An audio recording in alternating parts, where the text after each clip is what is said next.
नमस्कार दोस्तों, आज के वीडियो में हम बात करेंगे ऑटोमोबाइल सेक्टर के बारे में। इस सेक्टर का भारत की जीडीपी में 7.1% हिस्सा है और ऑटोमोबाइल सेक्टर को 2024 तक 15 लाख करोड़ इंडस्ट्री साइज तक ले जाने का टारगेट है सरकार का, जो कि यहां से लगभग लगभग डबल होगा।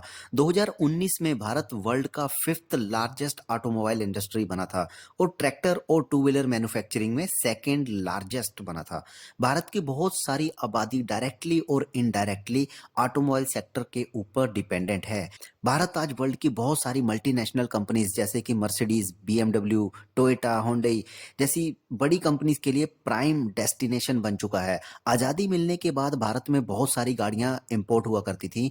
फिर धीरे धीरे भारतीय इंडस्ट्री को बूस्ट करने के लिए इनको विदेशी ब्रांड्स को भारत में ही लोकल बिजनेस के साथ कोलैबोरेशन करने को बोला गया। जैसे कि अशोका ने लेलैंड के साथ कोलैबोरेशन किया, टाटा ने मर्सिडीज बेंज के साथ किया।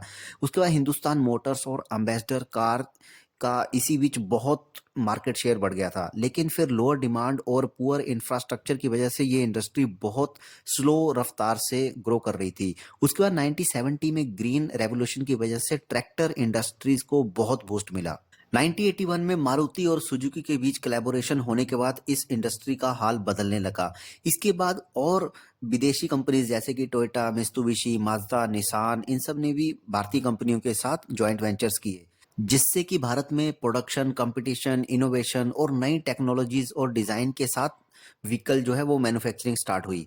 इसके बाद भारत सरकार ने BS4 और फिर BS6 एमिशन स्टैंडर्ड इंट्रोड्यूस किए, ताकि भारत की ऑटोमोबाइल इंडस्ट्री इंटरनेशनल स्टैंडर्ड्स के साथ मैच कर पाए, जिसने कि ग्लोबल एक्सपोर्ट को बहुत बूस्ट किया।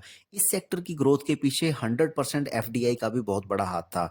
टाटा ग्रुप, जिसमें रतन टाटा जी का सपना था कि हमें एक फैमिली कार का निर्माण करना चाहिए जिसे कि एक कॉमन मैन भी अफोर्ड कर पाए। इस विजन के चलते उन्होंने इंडिका और नैनो जैसी कारों का निर्माण किया, जो कि बहुत ही बजट फ्रेंडली कार्स थी।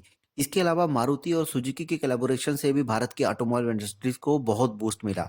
अब आने वाले समय में जिस हिसाब से इंडस्ट्रीज में चेंजेस आ रहे हैं, तो हम ईवी सेक्टर को अभी उभरता हुआ देख रहे हैं। तो इन सब में कौन कौन सी ऐसी कंपनीज हो सकती हैं जिनको आने वाले टाइम में सबसे ज्यादा फायदा मिल सकता है? तो आज हम कुछ ऐसे स्टॉक्स के बारे में ही डिस्कस करेंगे जिनको कि आने वाले टाइम में और ज्यादा बूस्ट मिल सकता है। तो आज की वीडियो में हम सिर्फ ज्यादा डिटेल में उनके ऊपर नहीं जाएंगे, जस्ट कंपनी का ओवरव्यू ही देखेंगे और डिटेल में हम इनको डिस्कस करेंगे उसके बाद की आने वाली वीडियोस में एक एक करके। तो सबसे ऊपर जो कंपनी आती है वो है सोना कॉमस्टार, जिसको हम सोना BLW के नाम से भी जानते हैं, जो कि ईवी सेक्टर और IC इंजन दोनों टाइप्स के लिए पार्ट मैन्युफैक्चरिंग करती है। ऑलरेडी इसके लिए हम एक वीडियो पहले भी बना चुके हैं। इसका जो स्टॉक है वो बिल्कुल ब्रेकआउट देने की तैयारी में है, किसी भी दिन ये फटने के लिए बस तैयार है। इसके अलावा दूसरी कंपनी आती है प्रीकोल, स्मॉल स्केल इंडस्ट्री है और आने वाले टाइम में ये भी बहुत आगे तक जा सकती है। तीसरी कंपनी आती है KPIT, जो कि फ्यूचर टेक्नोलॉजीज को लेकर बहुत एग्रेसिवली काम कर रही है, स्पेशली सॉफ्टवेयर और सेंसर्स की फील्ड में। एक और है ग्रीन हाइड्रोजन फील्ड में एमटार, जो कि बहुत अच्छा ऑप्शन हो सकती है। इथेनॉल बेस्ड प्रोडक्शन को जैसे गवर्नमेंट फोकस कर रही है, तो प्राज इंडस्ट्रीज को भी हम पीछे नहीं छोड़ सकते, वो एक आने वाले टाइम में बहुत अच्छा ऑप्शन हो सकता है। 5 ट्रिलियन इकोनॉमी को अचीव करना है तो हम ऑटोमोबाइल सेक्टर्स को अनदेखा नहीं कर सकते। जो भी स्टॉक्स हमने बताए हैं, आप एक बार उनको स्टडी कीजिए, अच्छे लगे तो अपने उनको पोर्टफोलियो में जरूर उनको ऐड कीजिए। तो ये थी एक छोटी सी चर्चा ऑटोमोबाइल सेक्टर्स की ग्रोथ और आने वाले टाइम को लेकर के।